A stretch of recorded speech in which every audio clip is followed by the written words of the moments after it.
Queridos, eu não vim pregar, eu vim ministrar na sua vida. Amém?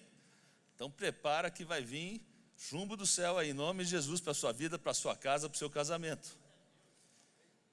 Mas veja, sem medo de dizer, o que acontece é que a realidade nos mostra que, lamentavelmente, as famílias estão em crise.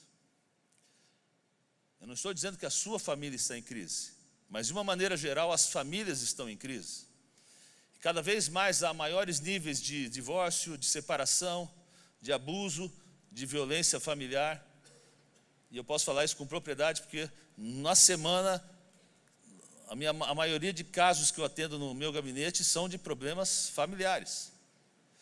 E o problema é que cada vez mais as estatísticas nos mostram que esses casos, na verdade, têm piorado.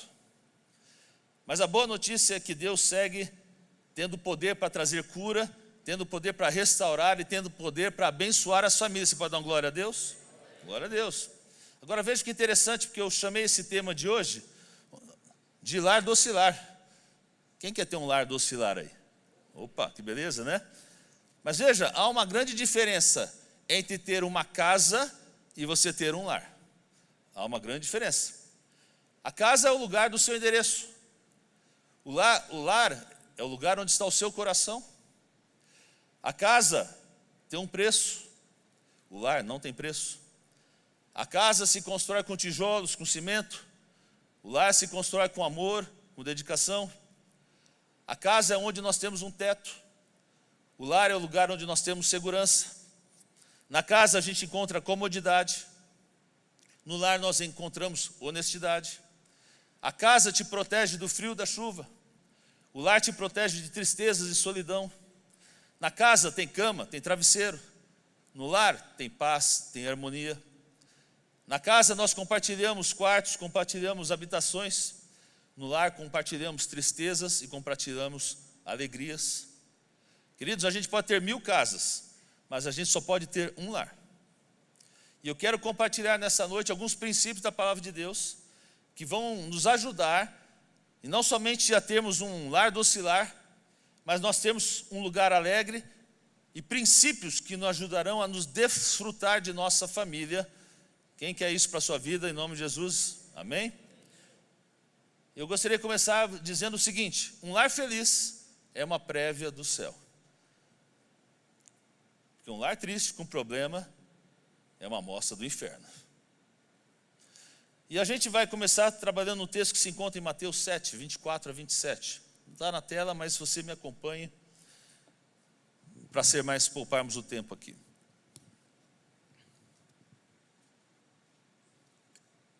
Quem ouve as minhas palavras e as pratica é tão sábio como a pessoa que constrói sua casa sobre uma rocha firme.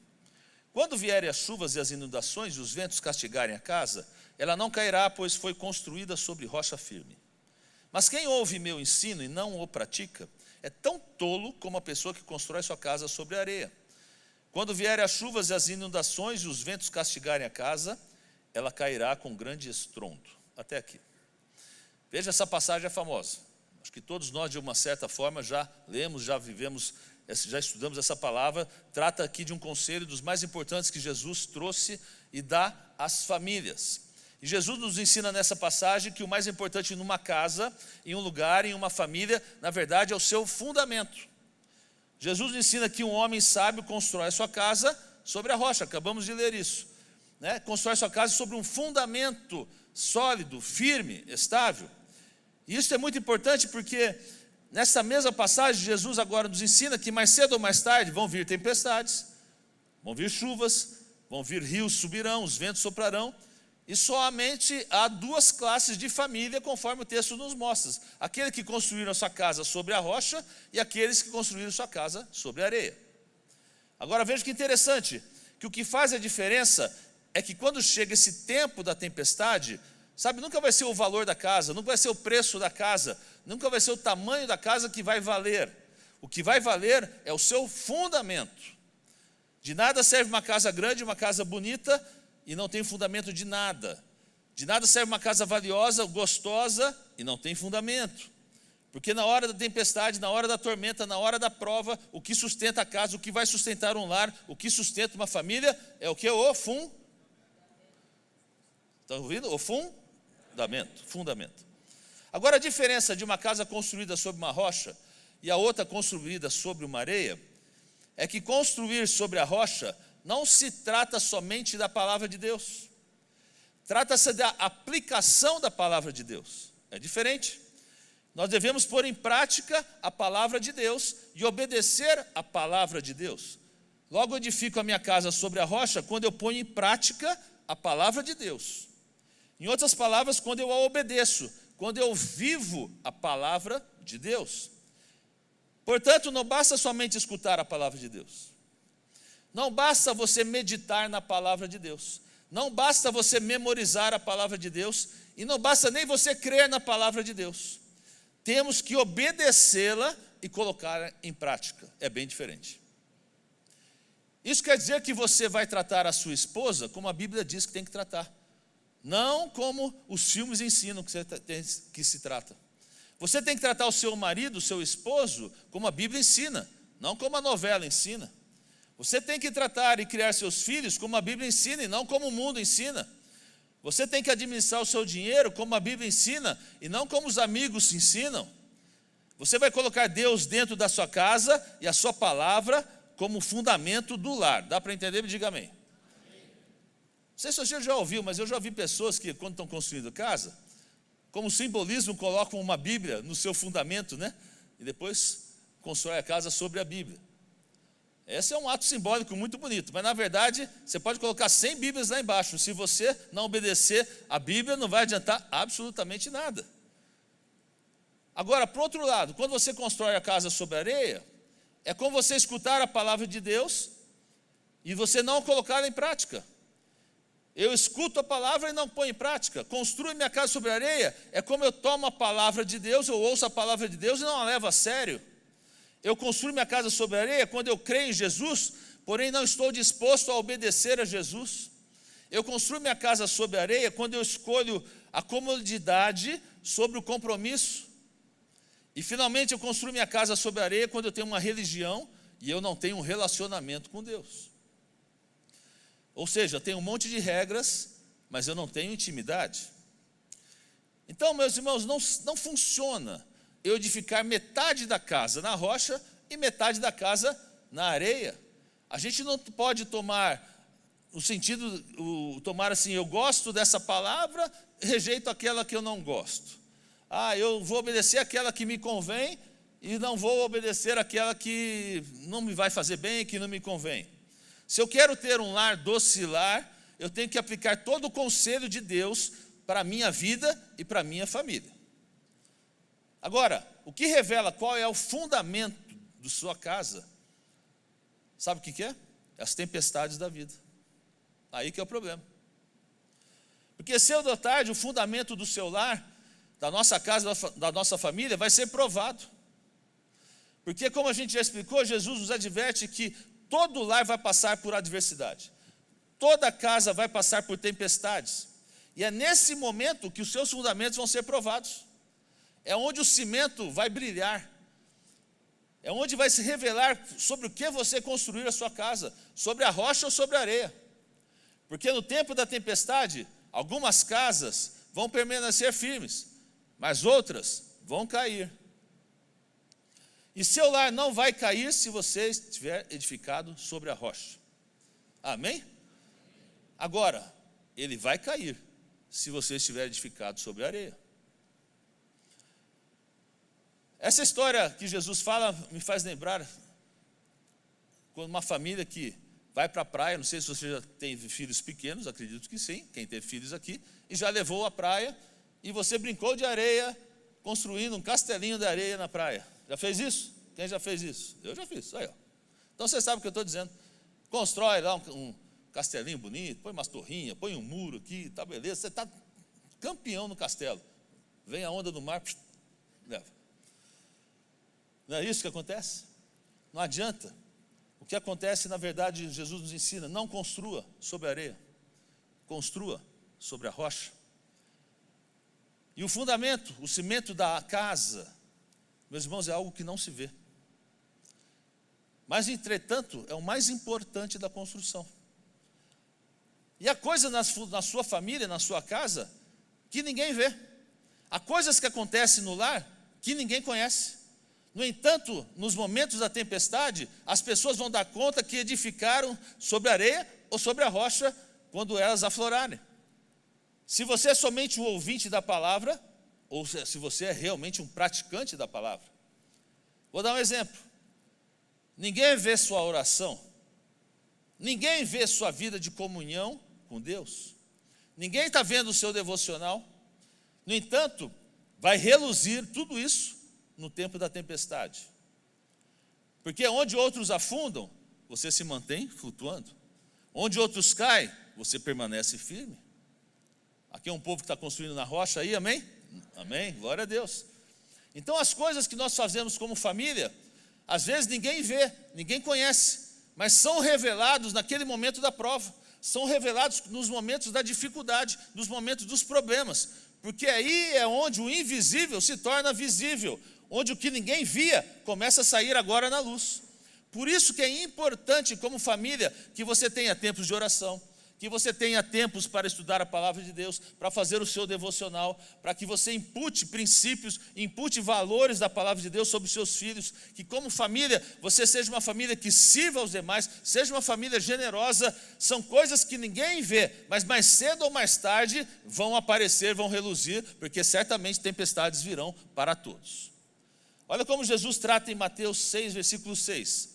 Mas quando orarem, cada um vá para o seu quarto, feche a porta, ore ao seu pai em segredo. Então seu pai que observa em segredo, o quê? Recompensará. Diga aí, recompensará. Então a Bíblia diz aqui que quando nós oramos, quando oramos em secreto, nosso Pai do céu nos recompensa. E muitas vezes essa recompensa vem em público. Há coisas que Jesus nos ensina nessa passagem. Ou seja, há um cimento que você está edificando a sua casa, que você está construindo, que ninguém está vendo, ninguém está observando, mas mais cedo ou mais tarde, esse cimento vai ser a sua recompensa. Cedo ou tarde, esse cimento será recompensado. Porque quando chega a tempestade, já é muito tarde para você se preparar. Muitas vezes a chuva, o rio, como diz o texto, os ventos, eles sopram, eles chegam sem avisar. Não vai avisando, olha, vou ter um problema aí semana que vem, vai ter um problema de saúde daqui a um mês. Ninguém avisa isso, mas eles chegam. E a verdade é que muitos problemas financeiros, crise da saúde, provas familiares, vão chegar na sua vida sem aviso. E quando chegam, já é tarde para você edificar. Esse que é o problema. Começa a construir um fundamento sólido com antecedência no seu lar. Posso ouvir um amém? Por isso que Jesus diz que, olha, um homem sábio, um homem prudente, antes que chegue a tempestade, antes que suba os rios, antes que sopre os ventos, antes que cheguem as chuvas, já está edificando a sua casa sobre a rocha. Já está edificando a sua casa sobre um material sólido. Já está edificando a sua casa sobre um material resistente. O material que você usa para construir sua casa determina se a sua casa ficará de pé amanhã.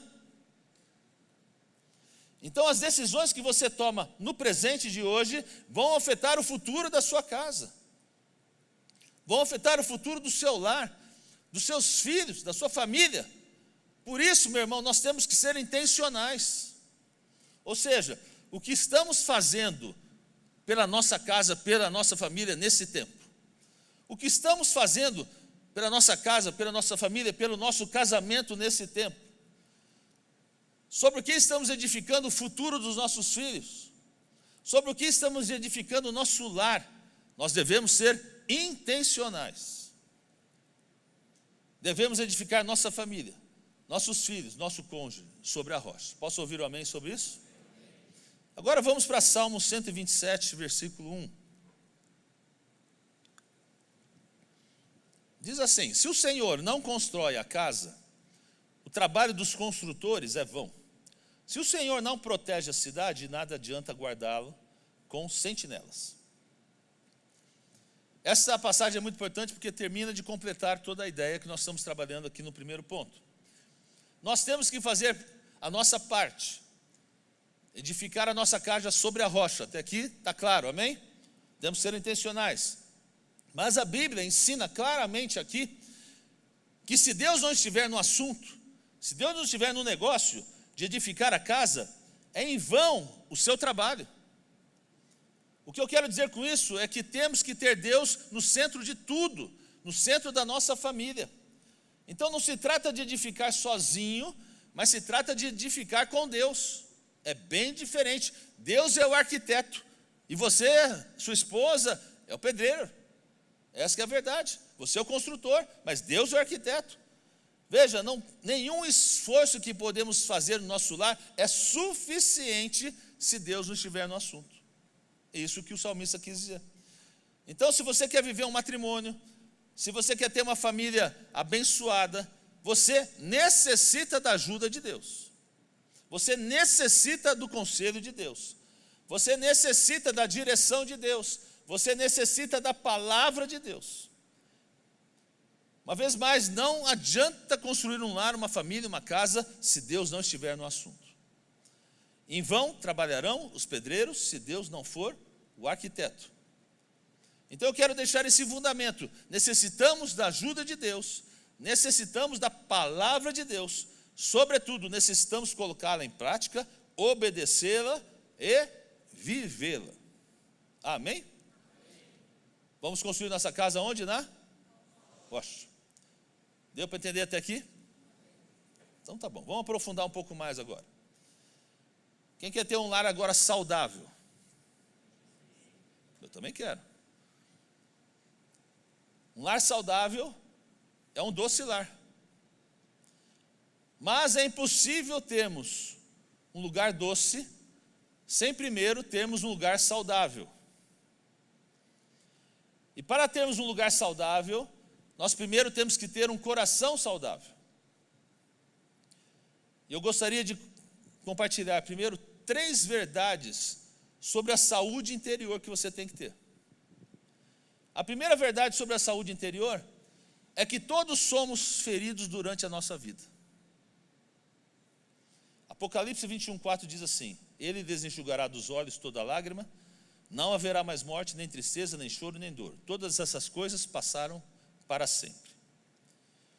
Veja que nesse texto o apóstolo João agora narra a sua visão do céu.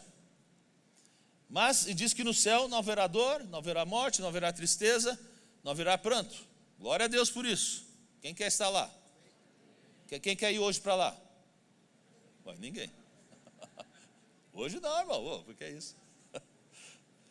No entanto, a verdade é que como nós vivemos na terra, a gente vai com certeza experimentar momentos de dor, momentos de tristeza, momentos de choro, até momentos de morte. E há pessoas que vão nos ofender, há amigos que vão nos ferir, há pessoas que vão nos trair. Não tem jeito, essa é uma verdade da vida. E eu tenho percebido que as feridas mais dolorosas, as feridas mais profundas, não são feitas por estranhos, mas muitas vezes acontece dentro da família. Nem todos nós passamos pelas mesmas situações, nem todos nós vivemos as mesmas coisas da mesma forma, mas todos nós, de alguma forma, fomos feridos ou vamos ser feridos por um parente, por um familiar, por alguém próximo. Não tem jeito, acontece. Eu não queria, mas acontece. Portanto, todos necessitamos receber esta cura interior para sermos saudáveis na nossa alma e no nosso coração. A segunda verdade sobre a sua saúde interior, sobre a minha saúde interior: as feridas que não se resolvem se acumulam. E é verdade que o tempo não cura as feridas, viu? É verdade. Pensa que o tempo cura as não. A verdade é que o tempo não cura as feridas. Muitas vezes o que o tempo faz, na verdade, é que uma ferida se torna maior e mais profunda ainda no seu coração. O tempo não cura a ferida. Os remédios não curam as feridas da alma. O remédio pode ser até um calmante, mas não é a solução para o seu coração. Somente Deus, e vou deixar isso bem claro nessa noite, somente Deus, e em Deus você pode encontrar saúde para curar o seu coração. Amém? Olha o que diz o Salmo 147:3. Ele cura os de coração quebrantado e enfaixa as suas feridas. Olha que lindo isso aqui. Então só Deus tem poder para curar o nosso coração e colocar um curativo na nossa ferida para restaurar a nossa alma. Até aqui estamos entendendo? Agora a terceira verdade sobre uma cura interior. As feridas afetam todas as áreas da nossa vida. Deixa eu repetir aqui a primeira verdade. Todos somos feridos durante a nossa vida. A segunda verdade, as feridas que não se resolvem se acumulam. E a terceira verdade, as feridas afetam todas as áreas da nossa vida. As feridas da alma afetam o nosso ser interior, nossa área emocional, nossa área relacional, nossa área de trabalho e até mesmo a nossa área espiritual. Porém, algo que sempre se vê afetado pelas feridas da alma, sabe o que é? É a família. Nossa relação com a esposa, nossa relação com nossos filhos, nossa relação com nossos pais, nossa relação com nossos familiares, ela é afetada com as feridas que nós temos no nosso coração. Agora, a boa notícia é que no momento que você começa a curar a sua alma, você começa a curar a sua família. Glória a Deus por isso. Amém? No momento que você começa a curar o seu coração, você começa a curar o seu casamento. E à medida que você está curado, você começará a trazer cura agora para a sua família. Porque uma pessoa ferida somente pode ferir outra pessoa, mas uma pessoa que está com o coração saudável já pode amar a outro. Olha que bênção. Então, 3 verdades importantes sobre a sua saúde interior, é o que a gente falou aqui. Todos nós já fomos feridos, sem exceção, todos nós já fomos feridos na vida. E muitas vezes essas feridas mais profundas foram feitas por um parente, por um familiar, ou por uma pessoa próxima da sua casa. 2, as feridas que não se curaram se acumulam. Então entramos nos remédios, nas drogas, nos medicamentos, e elas não saram feridas da alma. Somente Deus tem poder para te curar. E finalmente as feridas afetam todas as áreas da nossa família, especialmente a nossa casa. Então a grande pergunta que eu quero trazer nessa noite é: como podemos curar nossa ferida da alma? Simples. Se essas feridas nos trazem problemas, como curá-las? Já vimos que o nosso casamento, a nossa família precisa estar baseado na rocha, que é Jesus Cristo, na palavra de Deus, praticá-la. Mas aí nós carregamos feridas na nossa vida, elas vão se acumulando, vão trazendo dores. Agora, como então curá-las? Veja, quero dar também 3 passos simples e práticos que podem te ajudar nessa cura da sua vida, da sua família, que refletirá na sua casa, na sua família. Primeiro passo, Salmo 102, versículo 4, diz: meu coração está o quê? Esgotado, secou-se como capim, até perdi o apetite. Aí, para mim é duro, eu não tenho esse problema. Mas o que acontece? Aqui a gente vê claramente o salmista, ele reconhece a sua dor, ele identifica que ele tem algum problema, uma ferida no seu coração. Meu coração está esgotado, olha, secou-se, perdeu até fome. É ou não é verdade? Quando você está com um problema, quando você está triste, quando alguma coisa mexe com você, você não quer nem comer. É ou não é verdade? Sim ou não? É.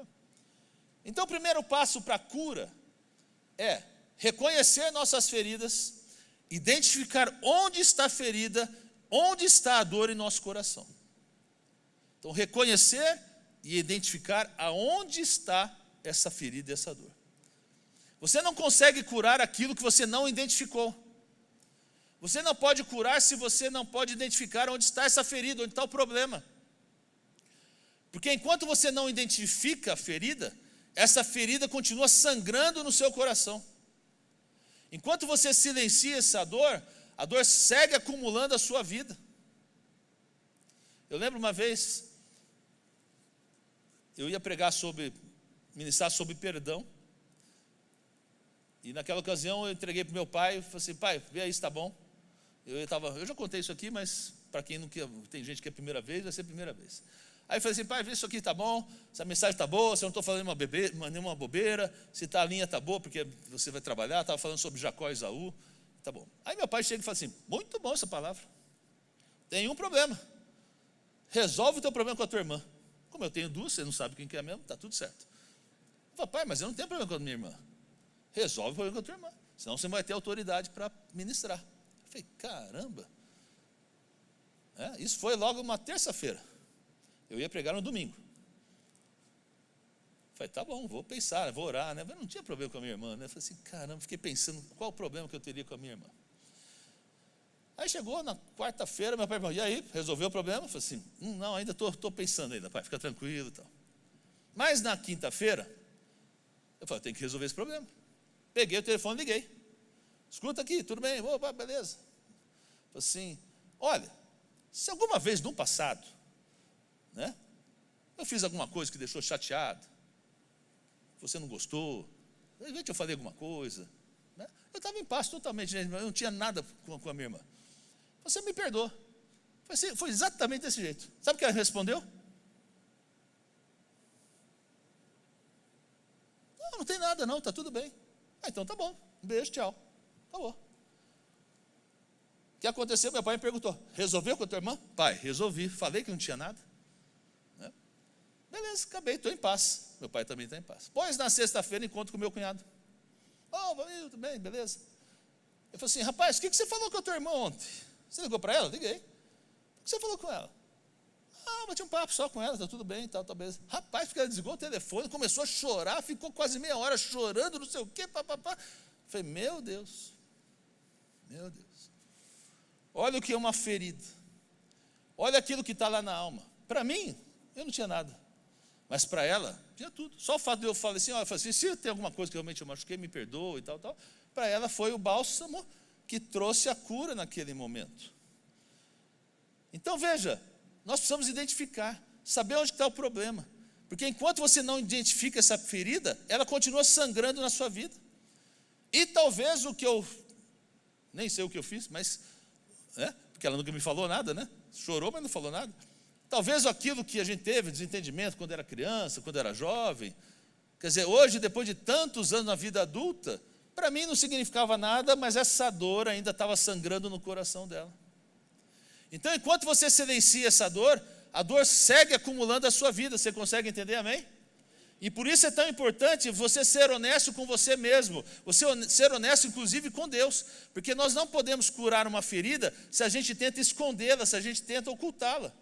E há feridas, meus irmãos, que são fáceis de identificar, porque é evidente, elas aparecem com muita facilidade. Mas há outras que a gente vai necessitar justamente da ajuda do Espírito Santo, para ele poder recordar, de repente identificar, reconhecer onde está essa ferida na sua vida lá atrás. Porque algumas de nossas feridas se remontam às vezes à nossa infância. Algumas de nossas feridas pode ser um abuso familiar, pode ser uma rejeição do pai, pode ser uma humilhação dos irmãos. Algumas de nossas feridas são produtos, às vezes, de palavras ofensivas dentro da família, ou resultado da ausência de momentos importantes com os pais. Veja, cada vez a gente encontra que mais pessoas crescem sem uma figura paterna ou materna. Você percebeu isso? Lá na escola, nossa escola, na Central Kids, a gente percebe isso claramente, está aqui a Dani aqui, as crianças crescendo sem uma figura presente, paterna ou materna. Cada vez a gente encontra mais pessoas crescendo sem amor, sem carinho, sem afirmação, sem conselho. Cada vez mais pessoas começam um casamento, um lar, arrastando feridas do passado. Isso vai trazer problema. Mas a boa notícia é que não importa quão profunda ou quão dolorosa seja a ferida, você pode identificá-la e você pode curar, porque o Senhor entra com a cura em nome de Jesus. Amém? Segundo passo, você deve permitir que Jesus agora toque em sua ferida. Então, o que acontece? Não é suficiente somente identificar a ferida, mas a gente tem que permitir que Jesus agora toque nessa ferida. Jeremias 17,14 diz assim: cura-me, Senhor, e serei curado. Salva-me, e serei salvo, pois tu és aquele a quem eu louvo. Ou seja, o profeta Jeremias reconhece aqui, nessa passagem, que somente Deus pode curar as suas feridas. Somente Deus vai merecer a sua gratidão. Isso é interessante porque, para a dor no corpo, E para feridas físicas, a gente tem remédio, meu irmão. Toma um remédio e passa. Mas para a dor da alma e para as feridas do coração, nós temos Deus, glória a Deus. Amém? Só Ele tem poder para curar essas feridas invisíveis que estão lá no nosso interior. Porque quando o inimigo toca na nossa vida, essa ferida vai sangrar. Mas quando Jesus toca na sua vida, meu irmão, Ele vai trazer a cura em nome de Jesus. Então, quando o inimigo tocou na sua vida, quando o inimigo tocou no seu casamento, quando o inimigo tocou na sua família, certamente sangrou. Mas quando Jesus agora vem e toca nessa ferida, quando Jesus toca no seu casamento, quando Jesus toca na sua família, Ele cura, a cura chega para a tua casa, glória a Deus. Então permita nessa noite que Jesus toque nessa ferida da sua infância. Permita nessa noite que o Senhor toque nessa ferida da sua rejeição da adolescência. Permita que Jesus toque nessa traição da sua juventude. Permita que Jesus toque nessa traição do seu passado. Permita que Jesus toque nessa dor do seu presente. Ele tem poder para curar essa ferida em nome de Jesus. Ele tem poder para restaurar os corações. Tem poder para curar a sua alma. Sabe que o problema é que muitas pessoas, por causa da vergonha ou por causa da culpa, trata de esconder essa ferida ou esconder esse pecado e se termina se afastando de Deus. E o problema com isso é que afastar-se de Deus significa afastar daquele que pode trazer a cura. A gente encontra um exemplo disso em Gênesis, quando Adão e Eva pecaram, você sabe a história, eles se esconderam de Deus, com coisa que conseguiriam, né? Deus sabe todas as coisas. Mas eles estavam envergonhados pela primeira vez, o pecado entrou, perceberam que estavam nus. A causa dessa vergonha acabou eles tentando se ocultar do Senhor.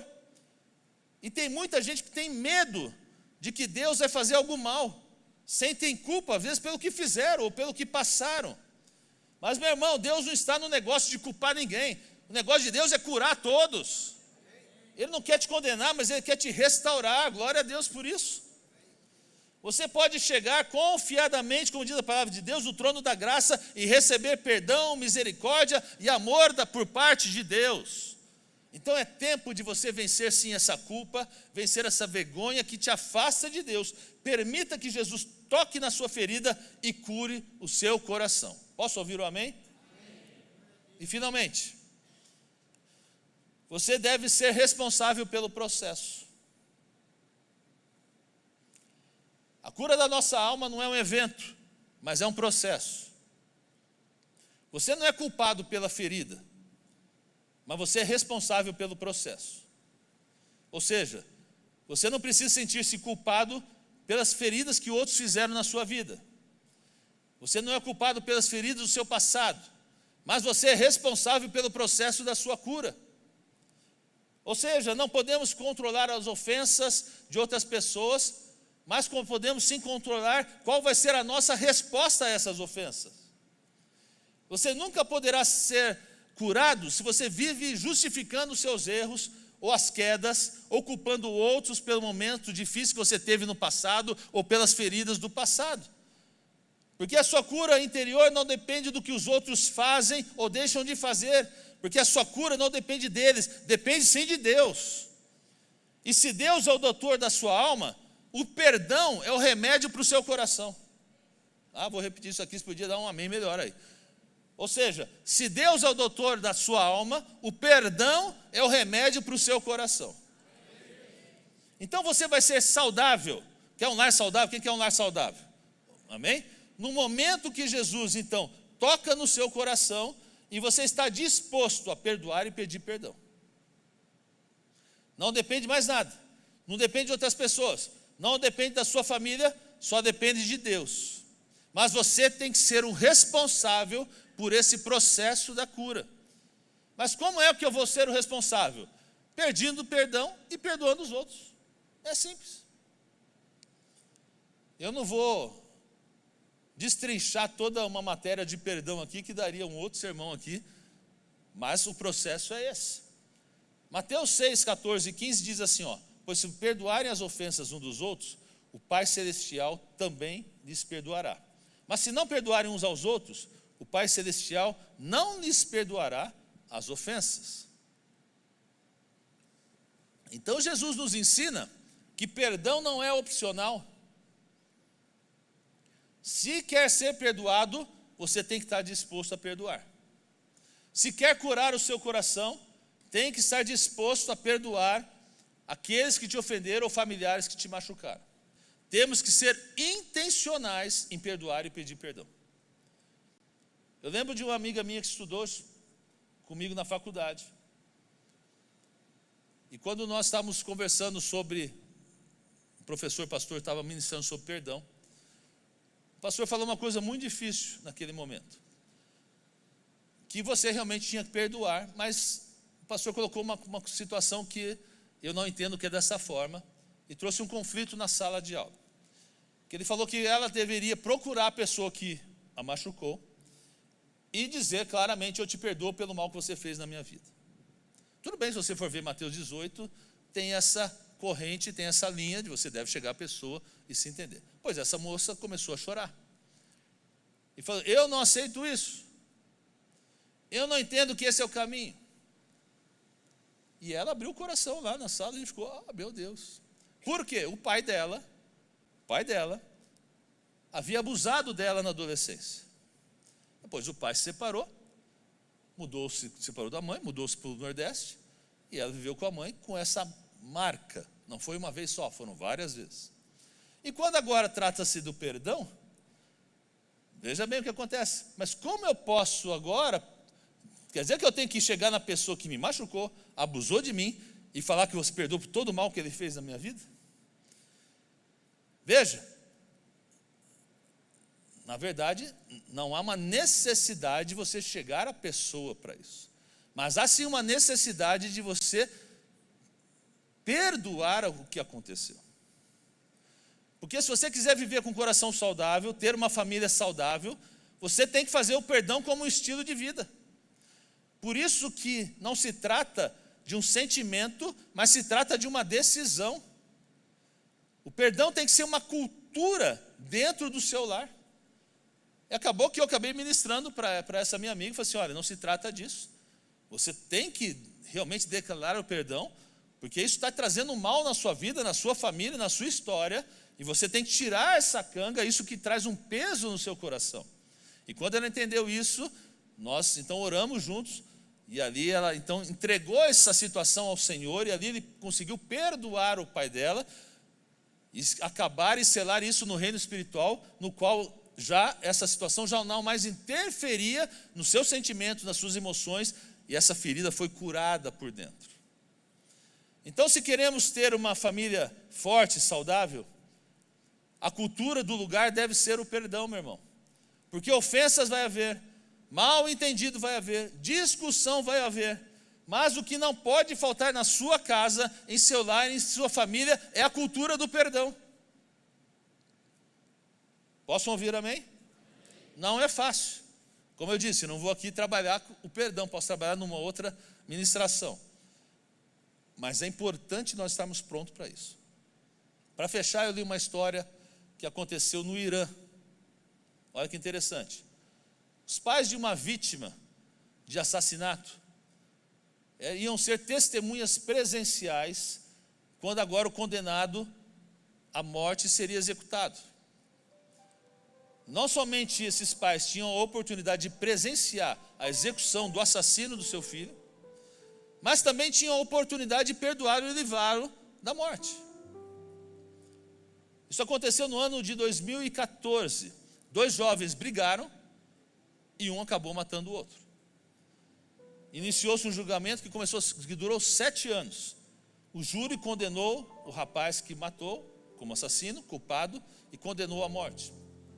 Então os pais dessa vítima, do filho assassinado, estavam ali no primeiro banco para presenciar a morte do rapaz que tinha tirado a vida do seu filho.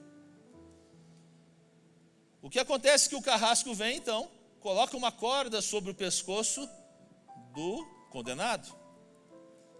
E os pais se levantam e falam assim: um momento, por favor. E pedem para poder chegar-se próximo ao rapaz que ia ser morto. E essa história é poderosa e tão real porque ensina para nós o poder do perdão. Porque muitas vezes quando nós odiamos alguém e quando guardamos rancor, nós pensamos que estamos punindo alguém colocando uma corda no pescoço dele. Quando na verdade somos nós que estamos com a corda no pescoço. A falta do perdão não fere o inimigo, fere somente a você. E hoje é o tempo de você identificar feridas e permitir que Jesus toque nessas feridas. E aquilo que Jesus toca vai curar. Jesus pode curar a nossa ferida, mas nós temos que pedir perdão e perdoar. Esse é o processo da cura interior. Aquele casal foi e tirou a corda do assassino. Certamente, eu sei que todos nós temos o desejo de ter uma família feliz. Ninguém casa para ter problema.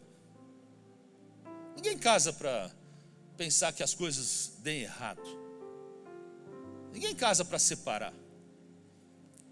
Quando eu trato um casal que já tem uma longevidade de anos de casado e começa a brigar, eu falo assim: gente, como era quando vocês casaram? Vamos tentar voltar para aquele tempo? Era bom? Nossa, pastor, era tão bom. E o que mudou? Só ficou mais gordo, mais velho? Mas o que mudou? São as mesmas pessoas? Por isso que Jesus ensina: volte aos princípios, volte às primícias. Então eu convido você a pensar o seguinte: e a minha família como está? O primeiro fundamento, construir uma família na rocha. Você precisa de Jesus. Você precisa praticar a palavra de Deus. Agora o segundo fundamento que eu trabalhei essa noite é o relacional. Porque se você no seu casamento não souber perdoar e pedir perdão, você vai estar alimentando e ampliando as feridas no seu coração. E eu fiquei pensando, por que Deus me deu essa palavra hoje? Por isso que eu falei, eu não vim pregar, eu vim ministrar. Eu não estou nem um pouco preocupado sobre o seu passado. Mas eu disse aqui que a gente tem que ser intencional. Eu estou sim totalmente preocupado como você está construindo o seu futuro. Como você está construindo a sua casa, a sua família. Às vezes você está carregando marcas na sua vida do passado que precisam ser limpas. Hoje é o dia que o Senhor fala para o seu coração: ei, vamos botar um remédio nessa ferida? Deixa-me, o Senhor dizendo, deixa-me eu tratar, colocar o curativo. Essa ferida da alma não é o remédio. E há pessoas aqui que estão tomando remédio para dormir, que estão ansiosas, vivem com medicação, quando na verdade o seu problema está lá dentro, é no coração. E o que você precisa é que Deus vá lá e tire aquilo que está atrapalhando a sua vida, a sua felicidade, o seu relacionamento.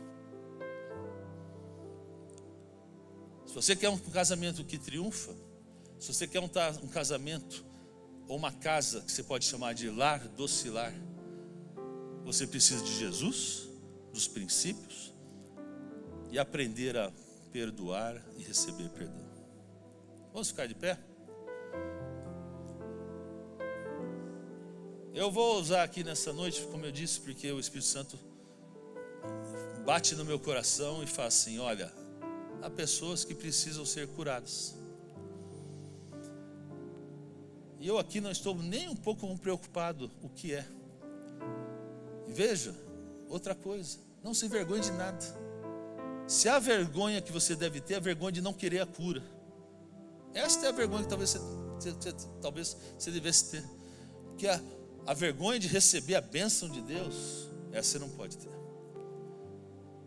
Quando a gente entende, a gente reconhece, tenho problemas, preciso do auxílio do Senhor, esse é o primeiro passo para que Deus entre na sua casa e faça o milagre. Enquanto antes você canta um louvor, aqueles casais ou pessoas que necessitam da oração, eu vou ministrar sobre a sua vida e você vai sair vitorioso nessa noite em nome de Jesus. Feridas vão ser curadas nessa noite em nome de Jesus. Venha para frente aqueles que querem oração.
Eu vou ter um momento de ministração aqui, você pode louvar a Deus, porque o Senhor vai trabalhar aqui nesta noite em nome de Jesus.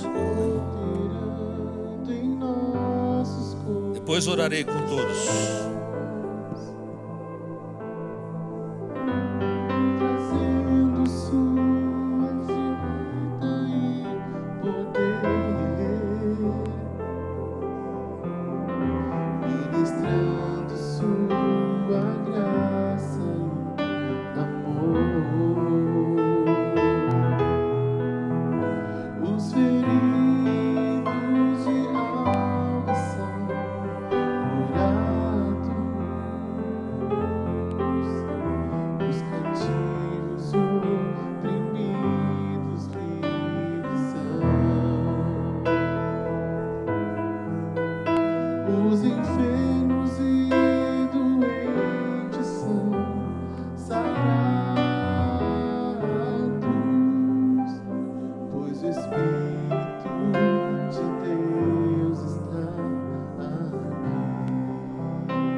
Pra ti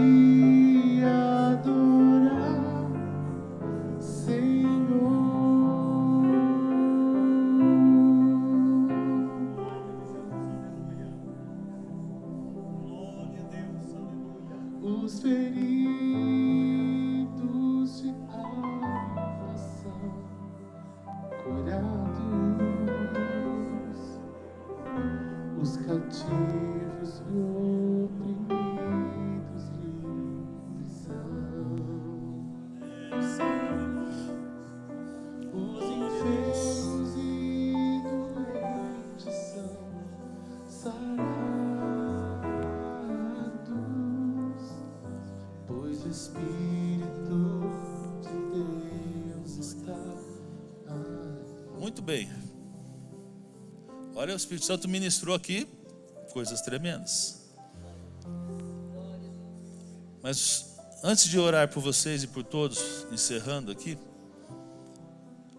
a palavra de Deus fala ao meu coração, Hebreus 9,14, que o mesmo sangue que Jesus derramou na cruz do Calvário, o mesmo sangue que traz perdão de pecados, que traz purificação dos nossos pecados, Ele também nos purifica a nossa consciência. Olha só que lindo. Purifica a nossa consciência das obras mortas. Às vezes a gente leva pesos na vida de coisas que a gente fez. Às vezes a gente leva peso na vida de coisas que fizeram contra nós. E num casamento, num relacionamento, às vezes a gente diz coisa que não deve. A gente fala às vezes o que não deve. Ou a gente faz coisa que não deve. Mas hoje, o sangue de Jesus vem como bálsamo, trazendo cura em nome de Jesus. E na cura que o Senhor vem e ministra, vem a purificação. E na purificação sobre aquilo que está lá atrás, que machucava, que não vai mais machucar a partir de hoje, também vem a purificação, sabe do que? Da nossa mente. Daquilo que às vezes nos incomoda, não é verdade? Aquilo que às vezes vem lá martelando a nossa cabeça, eu fiz isso ou fizeram isso contra mim. Isso hoje vai terminar no nome de Jesus. É o tempo de alegria, é um tempo agora de recomeços, na paz do Senhor, no livramento que Deus está trazendo agora, para um futuro novo, de um novo começo na sua casa, na sua família, em nome de Jesus. Amém? Você crê nisso? Nós vamos orar. Talvez você está aí, você está na bênção, e eu glorifico a Deus por isso. Mas nunca se esqueça desses princípios. Porque hoje a gente está na bênção, mas amanhã a gente pode ter alguma dificuldade. E você construir sua casa na rocha é você estar preparado para os problemas. É estar preparado. Prepare a sua casa, prepare os seus filhos. E o Senhor você vai continuar vivendo em vitória, de glória em glória, em nome de Jesus. Amém? Vamos orar aqui, vou orar por eles, vou orar por vocês. E assim nós estaremos depois com o louvor encerrando. Pai, em nome de Jesus. O Senhor ouviu, Senhor, a nossa oração nessa noite. O Senhor ouviu a cada coração aqui. O Senhor sabe, Senhor, cada situação. Pai, mas em nome de Jesus, como a Tua palavra foi ministrada nessa noite, e ela tinha propósito, Senhor. Ó Deus, confiamos que o Senhor nessa noite ministrou perdão. Ó Deus, que nessa noite o Senhor trouxe um lavar de almas, Senhor, aos filhos. Pai, e agora, Pai, toda palavra, Senhor, que foi lançada, Senhor, contra Teus filhos, ou eles mesmos se lançaram palavras, neste momento estão quebradas agora no nome de Jesus. Toda palavra maldita está acabada no nome de Jesus, não tem mais autoridade. Como diz a Tua palavra, Senhor, ó Deus, o que nós desligamos aqui na terra, agora no céu está desligado. Satanás não tem mais autoridade. Olha, é um tempo de começos novos, é um tempo de uma nova alegria, é um tempo de um recomeçar novo na vida de vocês, na vida de cada um que está aqui, colocando, entregando na presença de Deus as lutas, as dores, as feridas, porque o Senhor, ó, entrou com providência, entrou com a cura no nome de Jesus. Pode glorificar a Deus por isso. Ah, Deus, em nome de Jesus, abençoa. Pai, que eles vejam na sua vida, nas suas famílias, nos seus relacionamentos. Ó Deus, que o Senhor venha agora com poder, com graça, com misericórdia. E, ó Deus, faz novas todas as coisas. Um novo tempo, um novo começo, uma nova alegria, um novo relacionamento, ó Deus, com princípios, com palavra, colocando a nossa família na rocha que é Jesus Cristo, praticando a sua palavra, as suas promessas, Senhor. E sobre nós aqui, Pai, todo o Teu povo, Ó Deus, confiamos que o Senhor tem nos abençoado. E mais uma vez colocamos as nossas esperanças no Senhor Jesus. Dizemos aqui, confirmamos que o Senhor Jesus é o Senhor da nossa vida. Que a nossa casa está firmada na rocha que é Jesus Cristo. Que vivemos o Evangelho com integridade, que vivemos o Evangelho com a certeza que o Senhor nos separou. E ó Deus, estamos aqui para dizer sim, Senhor, queremos viver os princípios, obedecer a Tua palavra. Então nos ajude, faça-nos crescer, ó Deus, faça que a nossa família, ó Deus, seja, Senhor, fiel a Ti. Ó Deus, abençoe Teus filhos, também minha vida, a cumprirmos as Tuas promessas, ó Deus, a cumprir aquilo que o Senhor tem como princípios da Tua palavra para nós. E ó Deus, neste momento eu abençoo Teus filhos, abençoa as suas casas, abençoa as suas gerações, ó Deus, para que sejam abençoadas, ó Deus, gerações e gerações, até 1000 gerações, que o Senhor, como o Senhor promete na Tua palavra, que haja bênção, que haja vitória do Senhor, que haja prosperidade, que haja saúde. Ó Deus, ministramos saúde, ministramos casamentos abençoados, ministramos filhos abençoados, ministramos restauração, Senhor, familiar, de entendimento. Meu Deus, hoje é a noite de cura, hoje é a noite onde o Senhor entra com milagre, quando o Senhor entra com restauração familiar, e quando o Senhor entra ó Deus, ninguém, nada, nem o inferno pode atrapalhar, pode impedir a ação que o Senhor já determinou na face da terra, perante os seus filhos que professam o Teu nome, que estão debaixo do sangue do Cordeiro. Então, em nome de Jesus, receba a nossa adoração. Ó Deus, vá transformando, vá fazendo milagres, vá mudando, Senhor, e traz, Senhor, o novo do Senhor, novos tempos, novas alegrias, novas conquistas, pois entendemos que é o Senhor quem faz, e a Ti te damos toda a honra, toda a glória, todo o louvor, no nome de Jesus. Aquele que crê, aplauda o Senhor, adore ao Senhor, o que o Senhor já fez, já realizou, no nome de Jesus. E vamos louvar a Deus.